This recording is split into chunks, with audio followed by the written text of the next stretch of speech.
Isa ka rin ba sa mga naniniguro kung sino yung nakasubscribe sa channel mo at pumupunta ka sa YouTube Studio para ma-check mo ang mga nakasubscribe? Or kung sino yung mga subscribers mo? Naniniguro lang, di ba? Mahirap nang mabudol ka.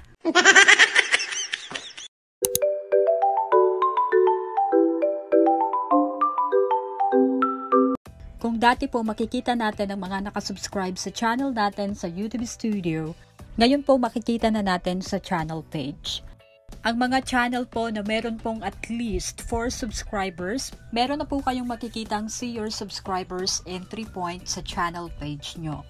So, kapag tinap mo po ang see your subscribers, makikita mo po ang mga channel na nag-subscribe sa channel mo. At lahat lang po ng nakapublic ang subscription, yun lang po ang makikita sa list ng subscribers mo.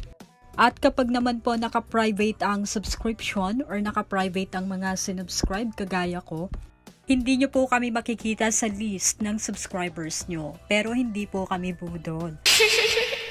So kapag naka-private po ang subscription, hindi po mag-a-appear sa list ng mga subscribers mo. So kung ayaw nyo pong makita ang mga channel na sinubscribe nyo, or kung gusto nyo pong i-private ang subscription nyo, punta lang po kayo sa channel nyo, i-click po ang view channel, pencil icon, and i-enable nyo po ang keep all my subscription private. And kapag kinlik nyo naman po ang logo ng analytics dito sa channel page, makikita nyo naman po ang weekly recap nyo. So kapag kinlik nyo po, makikita nyo ang performance ng channel nyo in the last 7 days. So, makikita nyo po kung ilan yung in-upload yung video or shorts video or nakailang live kayo. Views, subscribers, and viewer engagement.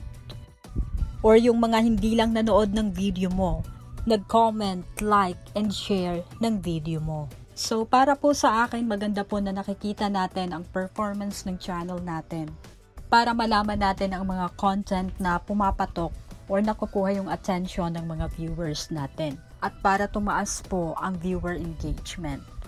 At sa baba po makikita po ang views ng bagong upload mong video.